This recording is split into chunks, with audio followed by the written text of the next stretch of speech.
Okay. All right, so you're welcome to the class today. So, like I said, the from the beginning, I started discussing the introduction to Python program, and I said what is very very important is that first of all we need to understand that Python is one of the programming languages obtainable in the world today.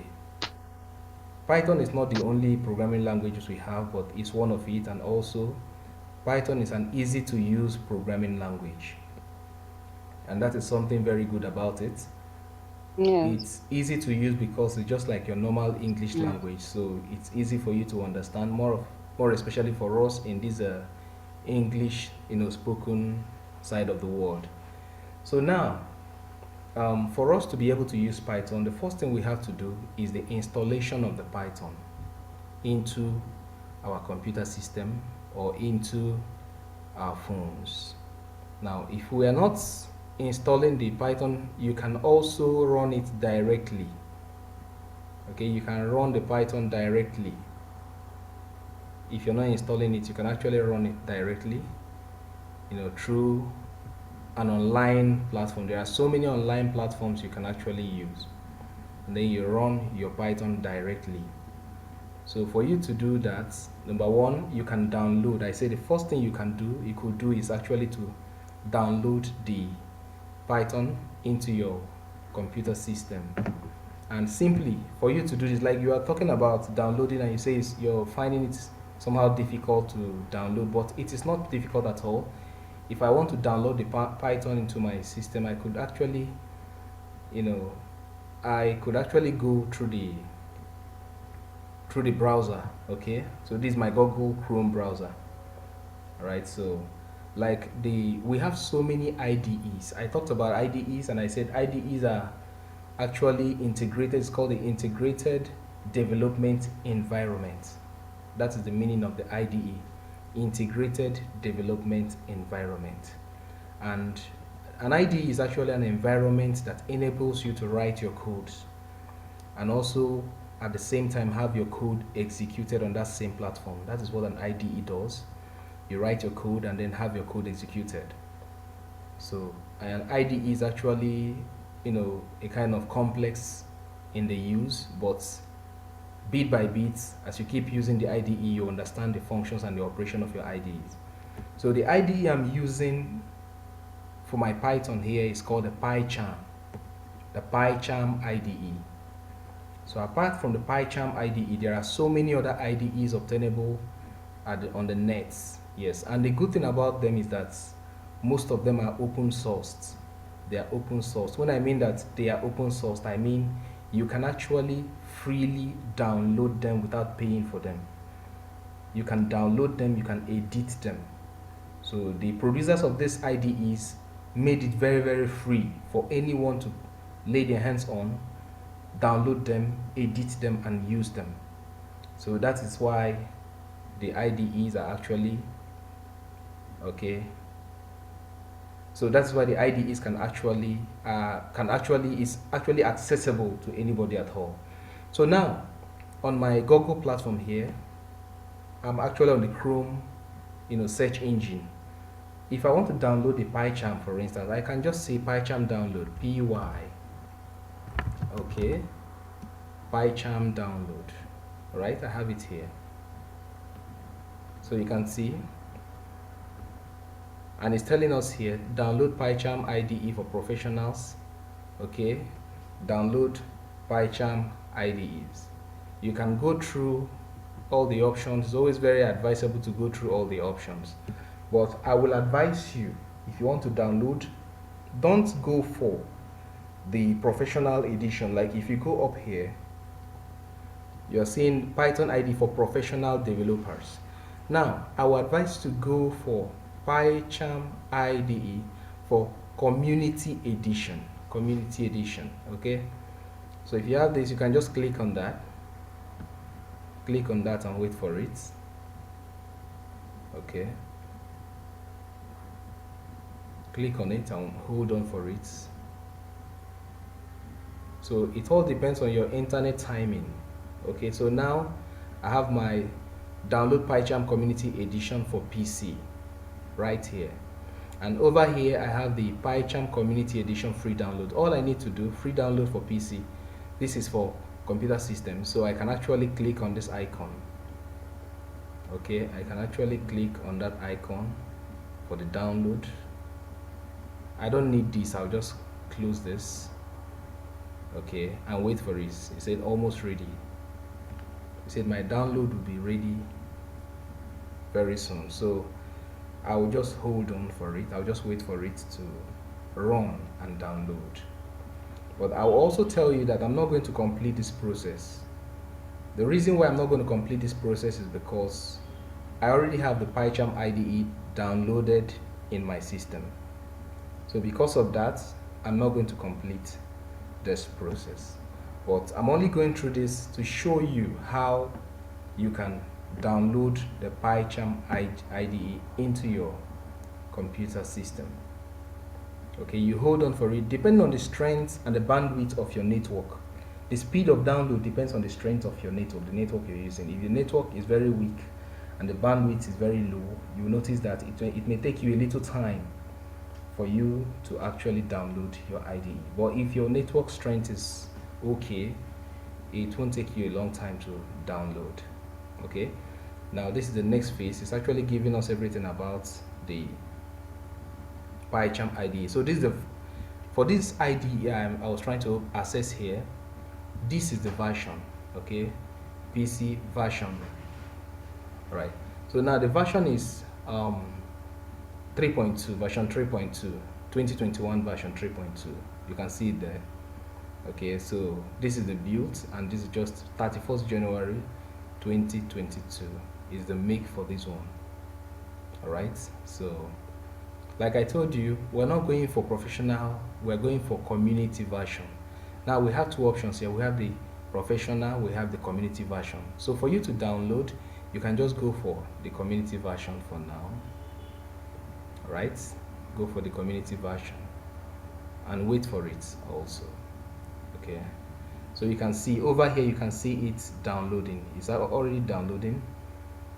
It's already downloading to my system. So once I'm done with this, the next thing is going to be to install my IDE into my system. But I'll quickly stop this download because I don't need it in my system. I don't want to pile this up in my system because of space, and also because I already have it in my system. So if you have followed the process to this point, I think after this process, the next thing after this point where you have to download into your system, the next thing you will have to do will be for you to install the IDE into your system. Okay, yes, so that is just it. So after the installation of your IDE into your system, okay, after the installation of your IDE, it's advisable for you to also install the Python itself into your system. The reason is because this is an IDE. Okay, you need to integrate the Python with your IDE. So you're going to go ahead and install the Python. You can just come here and say free Python installation. Okay, free Python. Okay, installation. Okay, or you can say free Python download. Right, free Python download. I'm going to do that. So we're having different versions of Python there. We're having 3.1, 3.10, 3.95, 3.9. Here in my system, I'm using Python 3.9. Okay, so you can just say download Python. The first thing we downloaded, please, we downloaded our Pycharm IDE. Now you have to download your Python. Okay, download your Python. Now if you're downloading your Python, there are some things you need to take note for. You have to look at the make, okay, of your operating system. What type of operating system are you using? Okay, are you using Linux operating system, or you're using Mac operating system, or you're using Windows? So depending on the operating system you're using, if you come right down here, you're going to see download the latest version for Windows. This is actually for Windows. Okay, you can just click on that. If you're using Windows, I am using Windows, so if I want to download that, I can just go ahead and click on that. It's also running down here, is running, so I'll just go ahead and cancel that. I'll just say cancel. All right, so my Python is also downloading. I'll also go ahead and cancel it. I'm canceling because I have all this in my system, so I don't need to have them again. So that is why I'm canceling them. Good. So now, by the time you complete the process, it means you have Python running in your system. Also, you have the IDE running in your system. And if your installation operation is successful, I think you should have your Pycharm. By the time you open the environment, you should have something like this. On the Pycharm environment, you should have something like this in your environment. Okay, so you should have a black page like this in your environment, and this actually tells you that yes, you have it successfully installed. And also on this background, you can actually go ahead to write your program. You can easily go ahead to write your program. Now, also on this environment, you need to understand certain things. Okay, you need to understand certain things about how the environment operates and how it works. Okay, good. So now these are Pycharm environments. I want to believe that by now you are used to other environments, maybe Microsoft Word environments, Excel environments, and other application environments. But this time around, there are similarities, and you can take advantage of what you know of other packages and then relate them to what you have here. For instance, if you're opening a file, if you want to open a new file in your Microsoft Word, or you want to open a new file in your Excel or in your PowerPoint or in any of those familiar packages, okay, system packages, you know so well that we normally come to file. You can actually come to file, okay? You can actually come to file to open. Here you have, if you come to file here, you have new. By the time you click on new and wait for it, so you can see that new is actually right there. Okay, so on the new file, what do you want? Are you opening a file or are you opening a directory? Okay, is it a scratch file you want to open? Is it a Python package you want to open? Okay, so depending on what you want to open, all right, if you want to open a Python file, you can just click on Python file. All right, so basically on this, we're going to be working on Python file.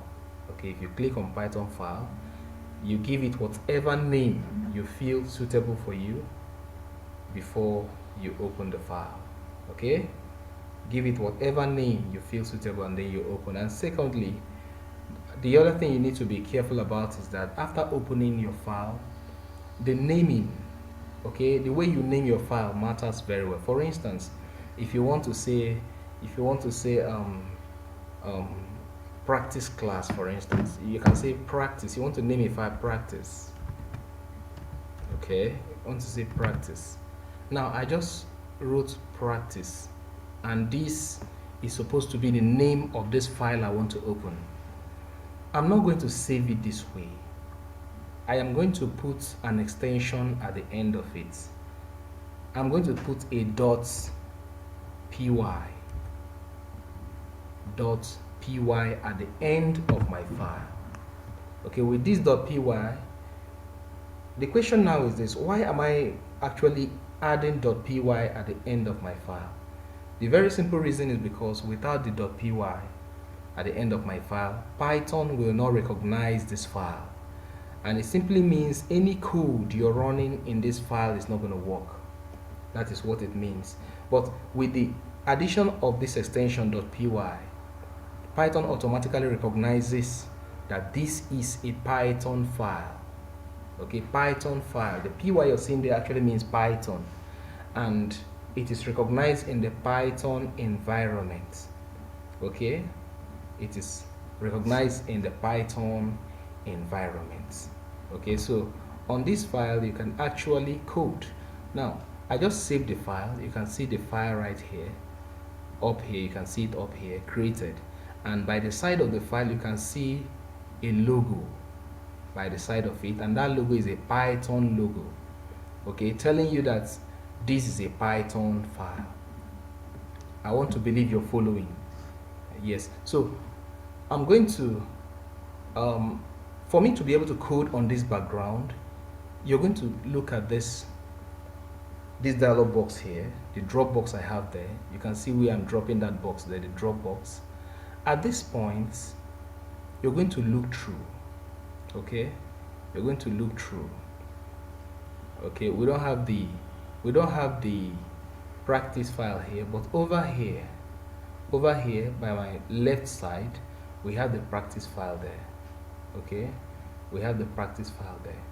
So now it simply means that for you to be able to carry out any programming, you must actually activate the practice file. But as it is now, it's actually activated because we are right on it. So whichever page, like we have the main.py file, we have the constant.py file, we have the practice.py file, then we have the trial.py file. 4 of them are up here. Now whichever file I want to program or I want to work with, I'll just go ahead to click on that. Okay, I'll just go ahead to click on it before I can start working on this. So since I clicked on the constant.py file, it means that if I'm programming, I'm actually programming on the constant.py file as well. And I must come back here to make sure that what I have here is the constant.py file. Yes. So if I come down here as well and click on the main.py file, that is what we have as well. It's going to be for the main.py file as well. So if I come back here and click on the trial.py file, okay, I'll be having this. But if I want to write my code here, I must go back here to activate, okay, my trial.py, okay, my trial.py, to ensure that I have it here. But what is happening here now is that in the trial.py, this is the name of the folder. The folder name is Python project. This is the folder. Okay, this is the folder, Python projects. Okay, and these are all the files saved right in the folder. Okay, so this is your practice.py file, this is your main.py file, this is your lesson 001 file. So whatever you name it all depends on you though. Okay, so I believe you're actually good with this. And in the last lesson also, we talked about, please, I want to advise that whatever we do, just like I said, it's very important you have the Pycharm programming environment in your system already downloaded, because it's also necessary for you to see it practically and then try out some things practically for yourself so that you can get used to the environments. That is the best way to learn, and that's the best way to catch up very fast. So see how you can actually download this into your system and then start working on them, working with them as soon as possible. It's very important. So if you also recall, in the last class, we were able to write our first program. We were able to write our first program, Hello Nigeria program. And I was able to say, okay, I say name.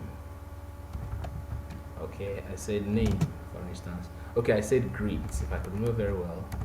I talked about, okay, let me call it general greeting this time around. Let me do something different. Let me say general. Okay. Sorry. Greeting.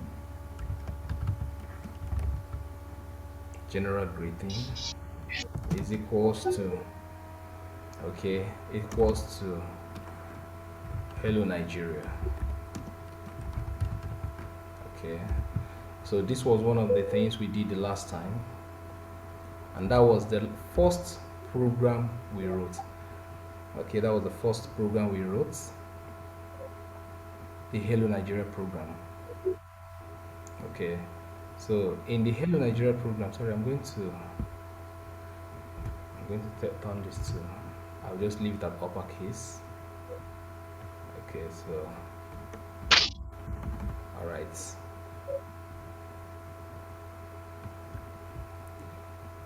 Sorry, let me take this to the constant.py.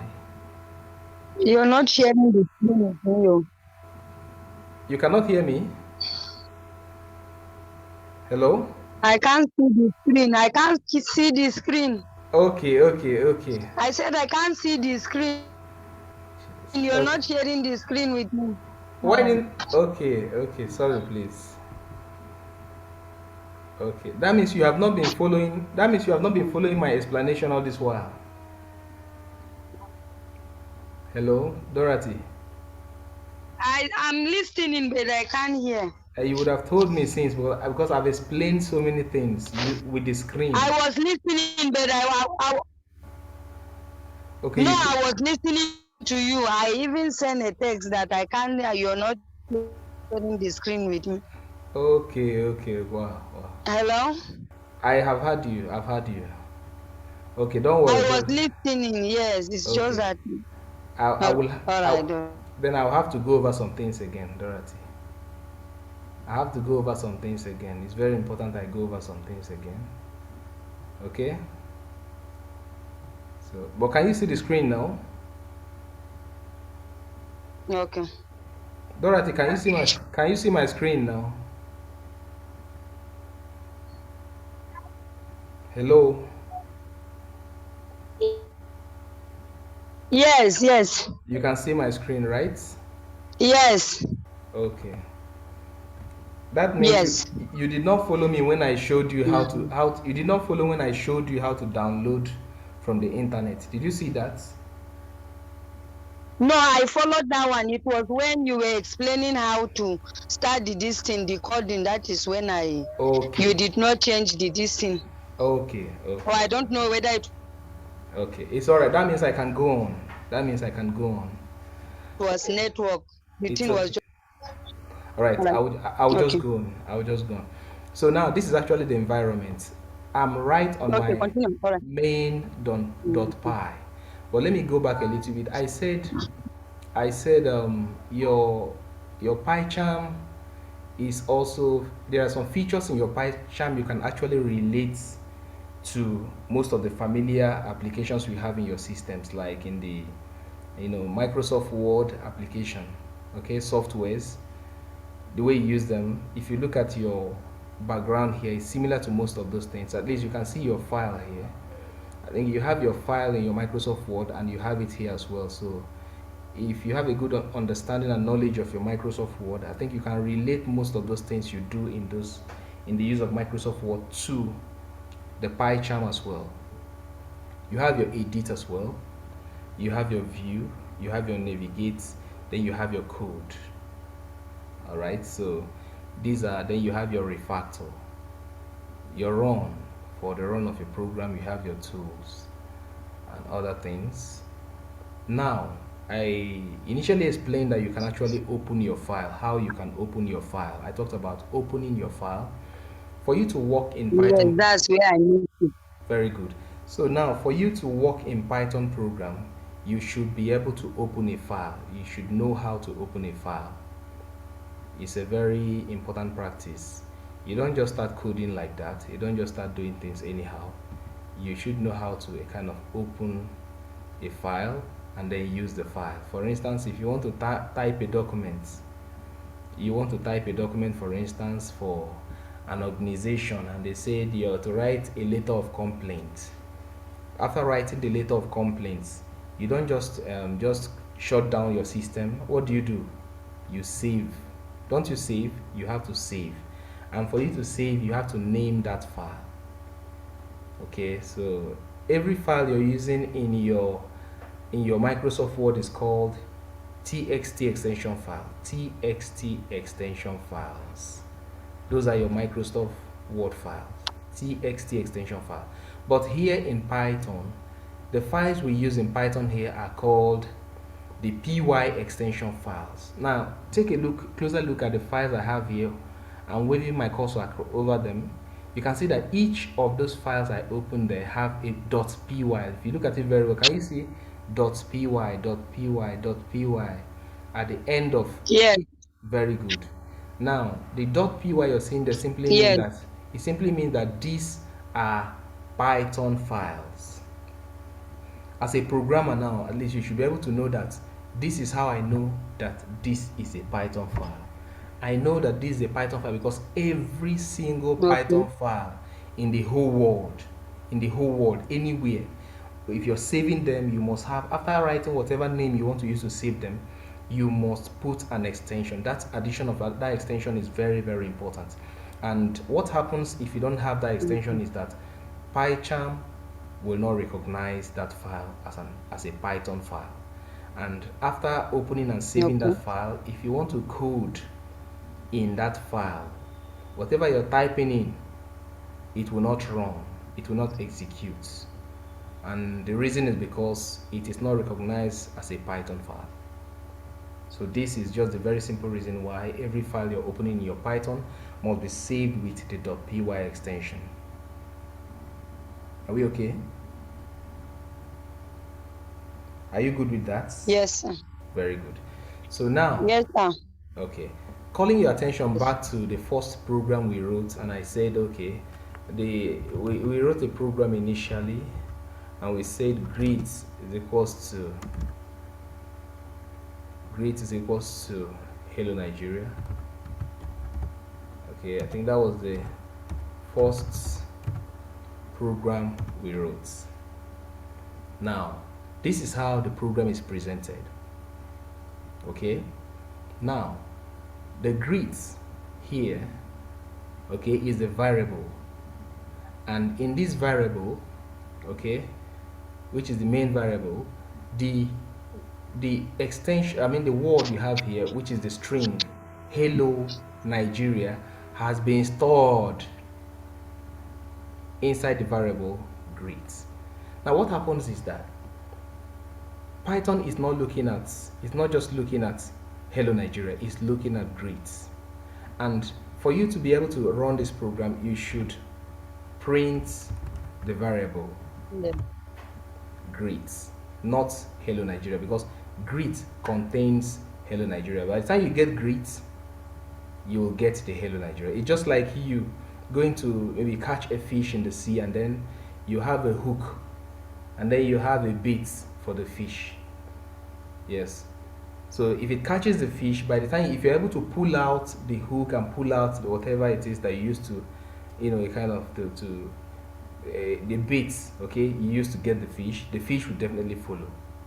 So that is how it also works here. So now we have the greet. What we need to do, get the greet, and the hello Nigeria will be printed out. Now print greet. Okay, print greet. I'll just go ahead to run my program. Like I said, if you want to run your program here, you can use at the top right corner of your Pycharm environment, you have a green triangle. Click on the green triangle and wait for it. Your program will run and it will be executed down here. So you can see that another dialog box or the console has been opened. And if you look very closely, you'll see that hello Nigeria has been printed out. Yes, so this is our first program. We actually wrote the code here, and the code has been executed here. So every single code we are going to be writing in this class, every single problems we are going to be solving will be done in this way. So this is just a very simple process of how the Pycharm works and how codes are executed in Python, in the Python programming language. So you can see, like we say, that Python is a very straightforward programming language. You can see that everything about this, there is nothing so much technical about this. Greet is an English language, and equality sign is also clear, and it's telling you that, okay, this has been saved. Hello Nigeria, which is the string here, has been saved into the variable greet. Therefore print this out. Print this out means please give me my outcome, and you're having your outcome executed down here. So that is just a very simple way. So you're not just you are not just dealing with text. You can also print other things. There are so many other things you can print. You can print numbers. For instance, if I want to change this to a number, I can just take this out and just print. I say print 6. Okay, if I change greet to 6, it means if I run this now, it will give me 6. Okay, it's going to give me a new value. So 6 has been printed out.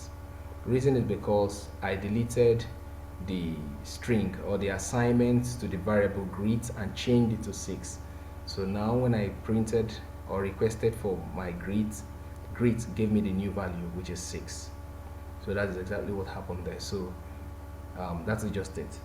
So now, if you could remember very well, we talked about keywords and identifiers. Okay, we talked about keywords and identifiers in Python programming language, and I said keywords are actually reserved words in Python programming language. Keywords are words that have been reserved. I have to go over this again because I noticed most of you have not been practicing, and it will not be right for me to just jump ahead and start doing other things without brushing through.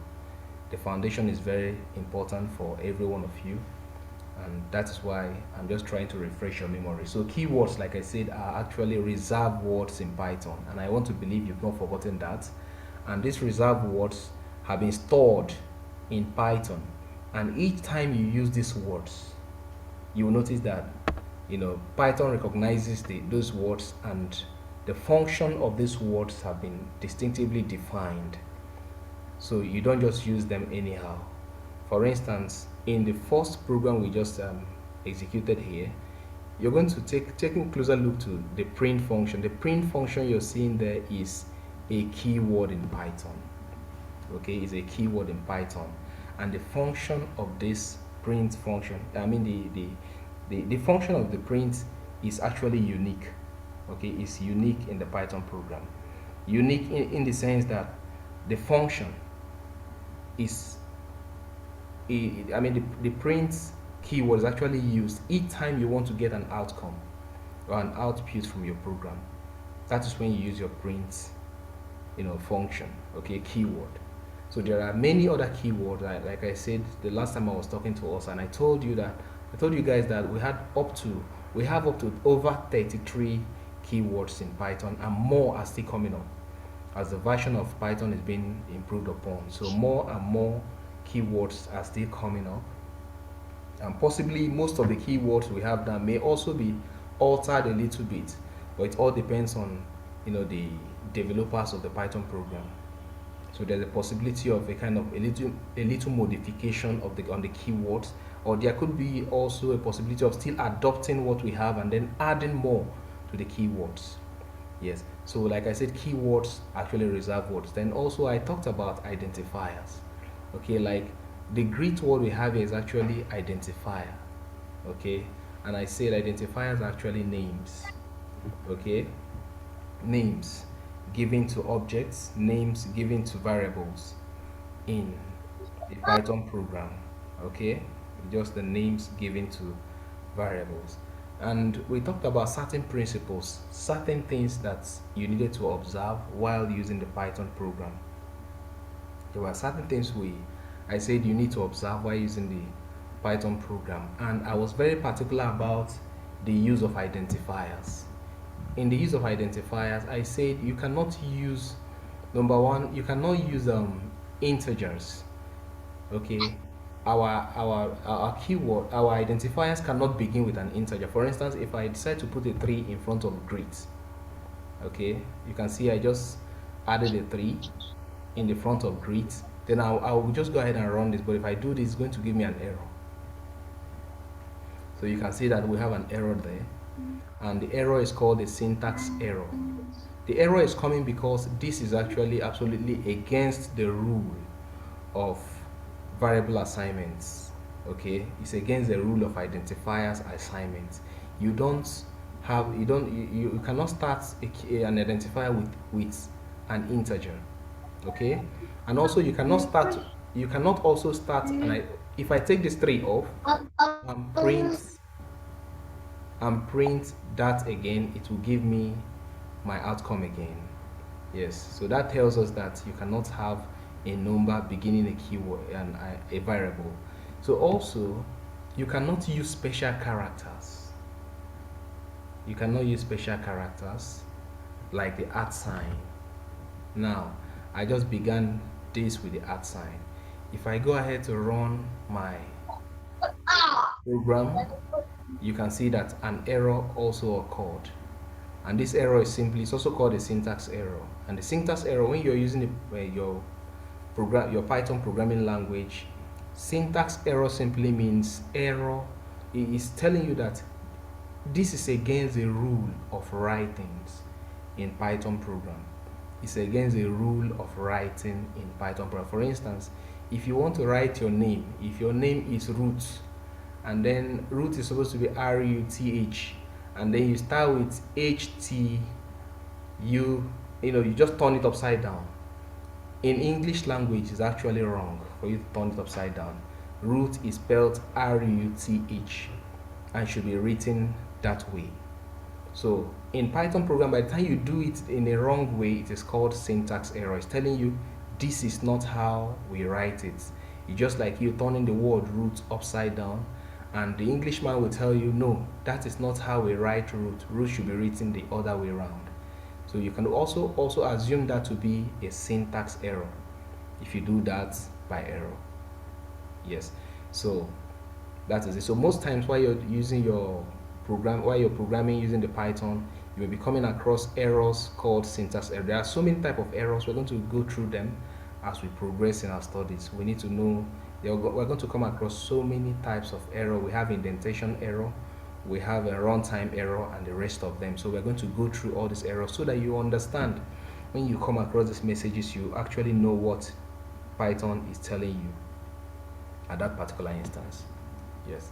So that is just it about. So we also say that identifiers, you can actually, for your identifiers, you can use a combination of uppercase letters and lowercase letters. For instance, if I may just use greets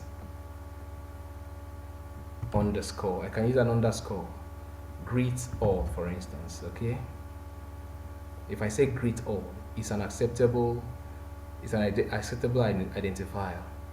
Okay, but what I must do is that once I have greet all here, I must make sure I also effect that same change here, greet all. Okay, so let me run the program and see what happens. So now running that program, it's giving me an accurate output. So what if I change the first G to an uppercase G? Okay, I'm changing that first G to an uppercase G, but I'm not going to do that to this, what I have here, the argument I have in my print parenthesis. So I'll just go ahead to run the program.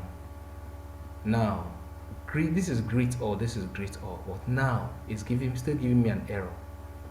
Now, this brings us to the point of there's something we need to understand about Python programming language. Python programming language is case sensitive. This is what you need to understand. Python programming language is case sensitive, meaning that if you're using lowercase all through, you must stick to that. If your identifier is you're using lowercase as an identifier, make sure you stick to that at every point in time in your program. Okay, so if you're introducing uppercase, or if you're having a mix-up of uppercase and lowercase letters in your Python programming language, you must make sure you also stick to that, because Python is case sensitive. Most times in your program, you might have gone very far and you discover that you come across this error. Okay, now if you come down here, Python is telling you this type of error, and this is called name error. Okay, so this type of error is called, so like I told you, there are so many types of error you will come across in Python program. So when you come across them, you should be able to know what the Python program is talking about. So the best way to actually make this correction is to either return this back to a lowercase, or come back here and change this to an uppercase G. So if I'm doing this and I decide to run this program, yes, it will give me an accurate output. So I think here we now understand that Python is a case sensitive program. I believe you understand that. Good. So now, having talked about this, like I said, we talked about identifiers. We also went ahead to talk about the Python numbers. Okay, we talk about the Python number system, and in talking about the Python number system, Okay, I'll just clean this. I'm quickly going through everything we have done before. So in talking about the Python number system, it's very important for us to pay attention as well. In the outside world, for those of us who are very conversant with our mathematics, you know the number system, and the naming pattern we use in the general mathematics might not be the same, or are not the same we use here in the Python program. Okay, for instance, in the Python program, you can come across the normal you can come across the normal this thing. You have your ints,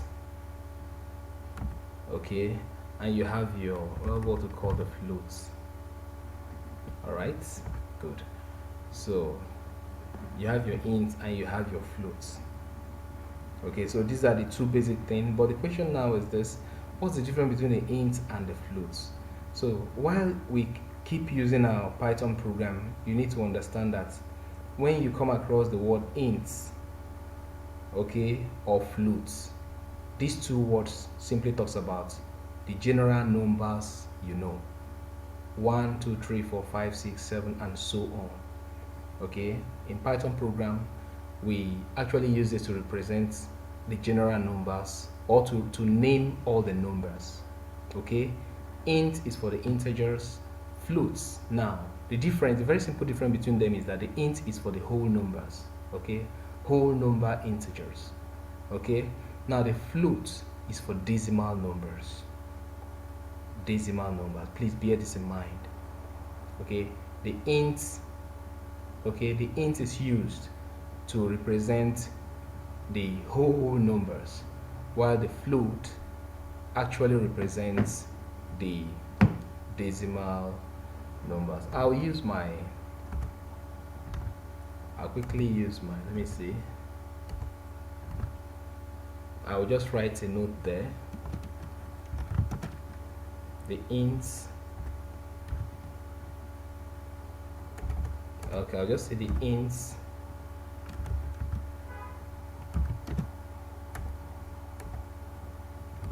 the int keyword in Python is used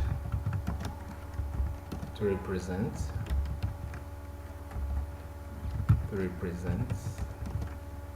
whole numbers.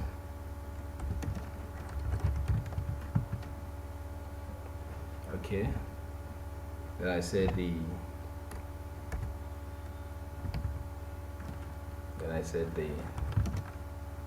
floats keyword, let me still put that in quote place. The floats keyword is used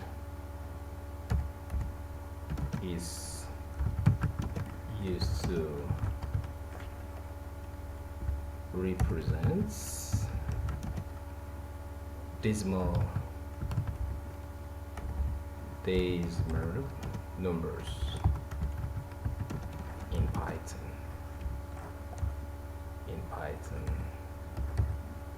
Okay, please bear this in mind. So each time you come across the int keyword, the int keyword in Python is used to represent whole numbers, and the float keyword is used to represent decimal numbers in Python. So it's very important for us to give consideration to these two, and it's more especially make separations between them, because there are times you carry out calculations and the outcome of the calculation the final result might actually be a decimal output. In that case, the int might not be useful at that point, or it might just give you the int might just give you a kind of summarized it might not give you a kind of decimal part of the number you're looking at. Okay, so now, but with the float, you're able to capture the whole number part of your number and then also the decimal part of it. Okay, so we don't want an approximate. In the case of the int, most times decimals are approximated. Okay, so in the case of the float, decimals are clearly shown. So the float actually helps us to clearly see the decimal, parts of any number we are considering while carrying out our codes. So if you are designing a code and then, for instance, you want your number to be, you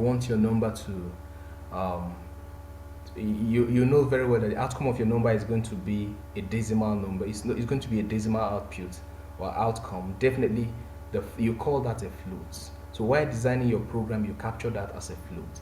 Now, for instance, you have this. You can say num1, okay, equals to 5. Then you say num2, that's number 2, equals to 6.4. Okay, now I'm going to say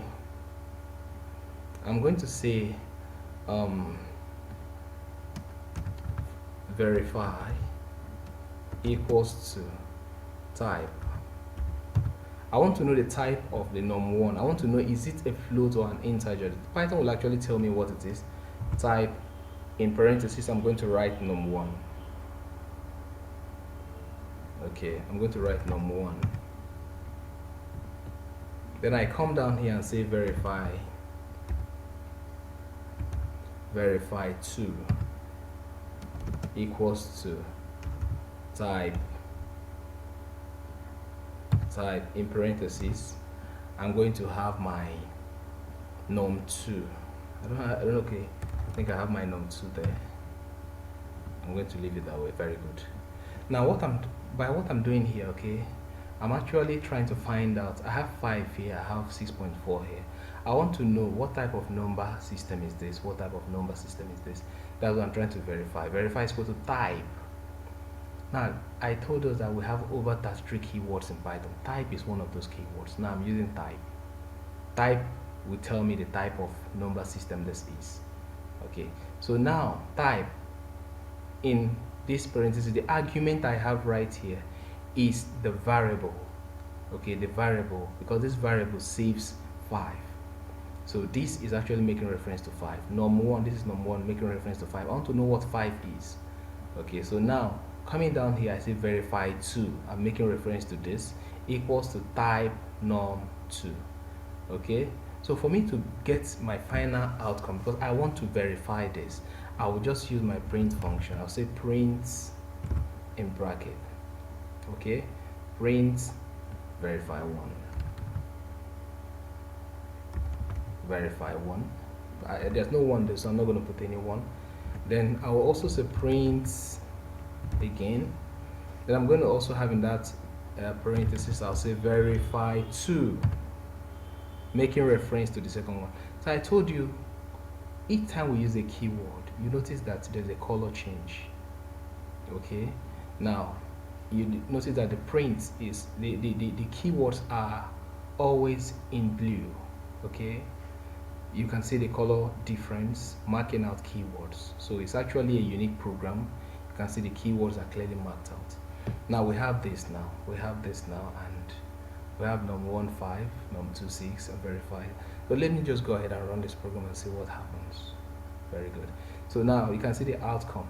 Now it's telling us the type. What we are simply doing here, we're asking Python what type of number system is, what type of number system is this and this. Now it's giving you this instance. Okay, it's giving you this instance. All right, so I can just add something to make reference to what I have here. Print, I can say in quotes, I'm going to say num1 in quotes. Okay, I'll just put a comma there. Verify. Then I'll just come here again and say in quotes num2 in quotes. Okay, then I'll put a comma there. Now I want my outcome to be a direct relationship. Okay, I want to have a direct relationship to what I have there. I'm going to put a column inside. I'm going to put a column inside. So let me print this and see what happens. If I print this, you can see my outcome now. Now it's telling me that num1 is, now it's making direct reference to that. Num1, my num1 is 5. The class of that is integer. Okay, then I'm having my num2. My num2 is directly here. I factored this into my print function to define how I want my output to come out.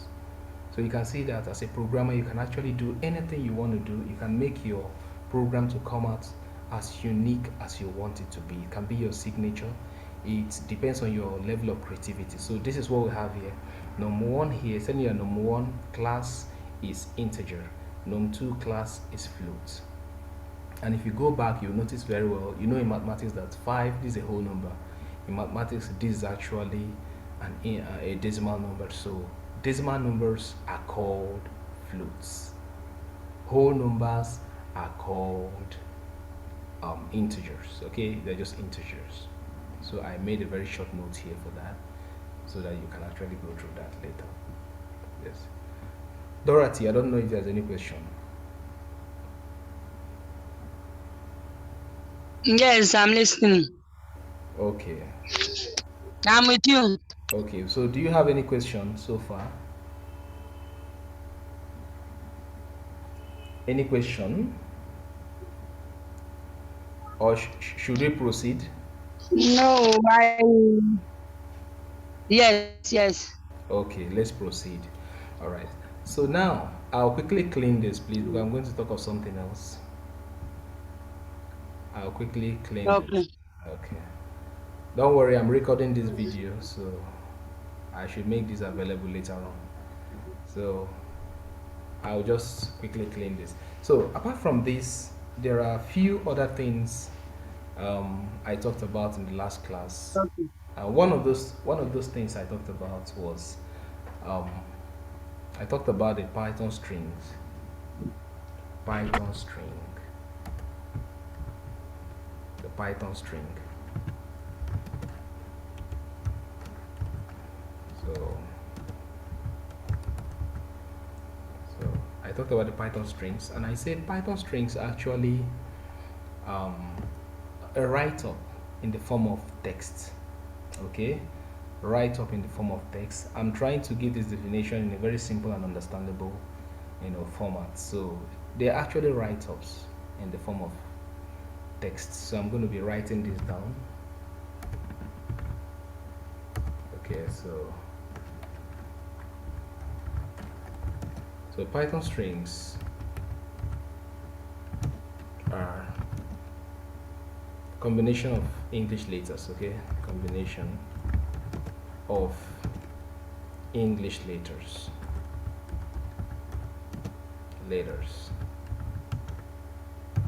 Okay, now another thing to note is that Python strings are always in quotes. Okay, Python strings are always in quotes. So let's bear that in mind. Always in quotes. Okay, they are always in quotes. So let's bear that in mind. So it means that in Python, if you want to write a string, and then you write it outside the quote, you write it without the quotes, it will give you an error. It's going to give you a syntax error. So you need to bear in mind that Python strings are always in quotes. Yes. So in the last example, we actually looked at we looked at an expression there. We looked at an expression where we said something. I think we used a norm to represent number, and then we said num2 to represent another number, which is a float. Now I'm going to say name. Okay, in this case, sorry, let me use lowercase. I'm going to say name equals to, I want to write somebody's name, but I'm not just going to write that name like that. I must put it in quote. Like I told you, Python strings are always in quote. Now let me give this example. Name is equals to um, Emmanuel, for instance. Name is equals to Emmanuel. Now I'm going to take another name. Let me call it name2 equals to. I'm not going to put this in quotes. I'm not going to put this name in quote. I'm going to say this second name is Samuel. Okay, Samuel is the second name. Now let me go ahead and print this and see what happens. You can see that Python is giving me an error, and the error now is called name error. Name error. Name Samuel is not defined. Samuel is not defined. But if you go back to a new person using Python, you go back and look at it very well. The spelling of Samuel right? Yes, it's correct. Then what could be the problem? The very simple problem is because it was not written in quotes. So you just go ahead and make this correction. The moment you do this, you notice a color change.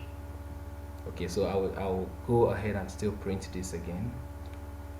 Okay, so it's giving me a correct. Each time you see the Python program, okay, each time you see a Python program telling you 0, it means that the code is correct.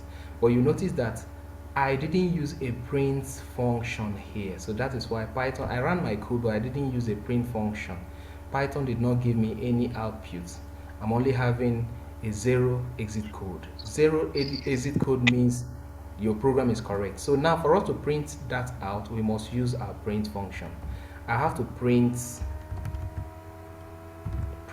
name. Okay, then again I'm going to print the second one, print in parentheses name2. all right, can you see? So now let's go ahead and run. I should have my outcome printed out. Very good. So now you can see that Emmanuel has been printed out and Samuel has also been printed out. That's why I say your print function is very important. Okay, without your print function, your code will not be executed. Initially, there was no print function. It gave us a 0 code, but now with the print function, we're having code executed. Emmanuel has been printed out. Samuel has been printed out. Okay, very good. So now I want to explain something. Like I said, we're talking about the Python number system. We are still on the number system. Okay, the number system of a Python also applies to strings. Let's not say these are English letters. Why must we also apply number system to strings? Yes, number systems also applies to strings. Now let me explain something very closely to you. Okay, I want to explain something to you. Now we have the first word here, Emmanuel. The first word here is Emmanuel. Now Emmanuel, you can count the characters 1, 2, 3, 4, 5, 6, 7, 8. 8 characters right there. There's what we call index formation in the Python system. Okay, Python index. The index, it simply means that Python makes reference. It actually makes reference to every single letter in a word using index. Every single letter in a word using index. For example, in Emmanuel here, E, going from E to L, okay, E here is actually has an automatic index assignment 0. Okay, so automatically E here bears an index assignment of 0. Then the next one here is 1, 2, 3, 4, 5, 6, 7. Okay, so I'm going to clean this. I'm going to clean this. All right, I'm going to clean this. Now, you can access any of the letters in Emmanuel. So let's say I want to print in brackets name. Then I'll put a square bracket inside and write 0. Okay, I want to print that out. Let's see what happens, then I'll explain what happens. I'm printing that out. Now look at the outcome. We're having what? E. E has been printed out. What I told is Python is I wanted to have the first letter of that word, Emmanuel. And I was telling you that in Python number system, every single letter in a string is assigned an index. And an index goes from 0 at the left side and progresses towards the right. After 0, you're counting 1. After 1, you're counting 2. Okay, so if I want to print A in the middle of that name, I'm going to go from E. E is 0, M is 1, the second M is 2, A is what? 3. I'll just put a 3 there, and I should expect my A printed out. So you can see that A has been printed out. And it simply tells you that you can access everything in between. In between, you can actually access everything in between. And apart from this, there's what we call Python slicing. Okay, Python slicing. You can actually also access not just one letter, not just one letter of this word. You can access more than one letters of this word. Okay, now I'll quickly just, let's say we want to access from the first M you're seeing there to the U you're seeing there. So that will be from 1, 2, 3, 4, 5 to 5. Okay, I'm going to go from 1, then I'll put a column there. Sorry, okay, I'm coming. 1 column 6. Okay, 1 column 6. Let me go ahead and print. Okay, so you can see I'm having man, mm, and the rest of them. So I'm getting those 5 letters printed out. This is called object slicing. What did I do? I simply used the power, that's the index of those letters, to sort them out. I started from M. The first M there is 1 because the E has a 0 index. After 0 you have 1. That was why I have my 1 right here in the square brackets. Then I have 2, 3, 4, 5. Okay, you can say I included 6, which is what we call E is 6. The index of E here is 6. Now what Python does is that when you have this slicing range, Python does not include the last number. It doesn't include the 6. It will go from 1 forward and exclude the last number option that you included there. That is why you have from 1 to 5 printed out. So you have it MMANU printed out. Yes. Dorcas, did you follow till this point? I don't know if you followed till this point. Sorry, Dorothy. Sorry, please, Dorothy. Did you follow to this point? Hello?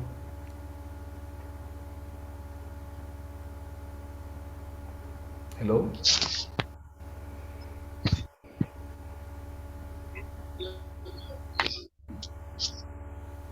Hello?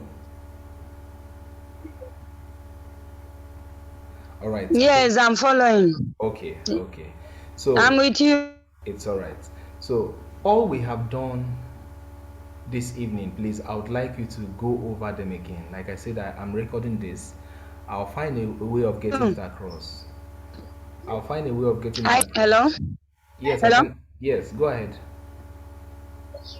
I said I'm with you. I can hear you. Okay, all right. So what I'm saying is that for now, we're going to stop here. For now, we have looked at few things. We started from the introduction to Python, Okay. and then we also went through the process of Python download. I told us you can actually download your Python into your phone or your system, but preferably you have it in your system. It's very, very important, so that because the environment is very big and okay, it's very comfortable for you to kind of run your program in your computer system than using your phones. Then also I told you that you need to have the Python installed in your system, and also you have your IDE also installed in your system. Then we were able to go through our first Python program, Hello Nigeria program, and I'm believing that in the next class you should be able to write or everyone in this class should be able to write the first program by sharing your screen. You're going to share your screen one after the other and then write the first program so that we can see.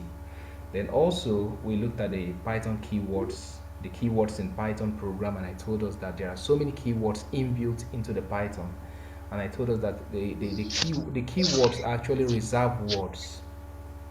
Reserved words have been built into the Python, and each time we pick them up, they are unique in their nature.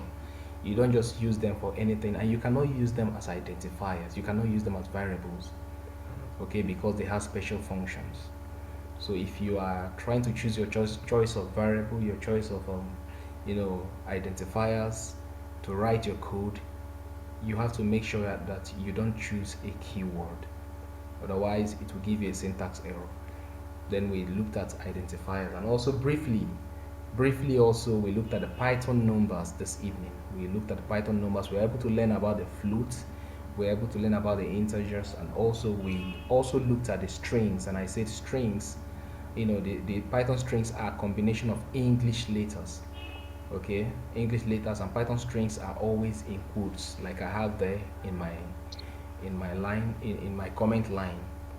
Okay, so these are the few we have actually looked at, and I would really appreciate it if beyond this class you also find your time to go through everything you've learned this evening.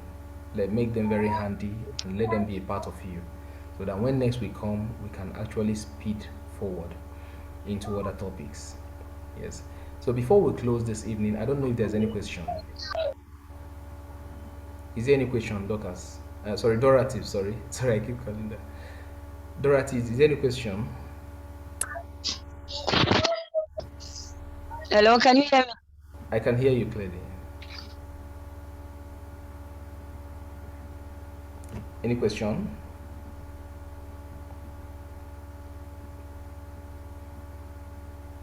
Hello?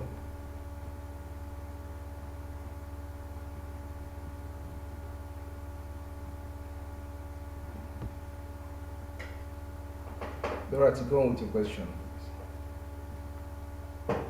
Hello, sir. Yes, I can hear you. Go ahead. Hear me. Okay. I said,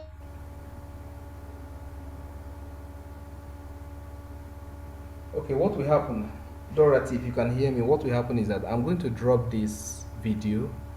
I will drop the link so that you can actually view the video via the WhatsApp good. Okay. platform. All right. All right. All right. So any question you have, please just write the question down on that platform, the WhatsApp platform. Just write it down there so All that right. Okay. in the next Okay. class I will treat them Okay, sir. specially. Okay. Thank All you very right. much. It's nice Thank having you. you. Yes. Thank So you have the privilege of also going through this video later on. When by the time I'm able to upload it to the WhatsApp group. Thank you very much. Good night. Thank you.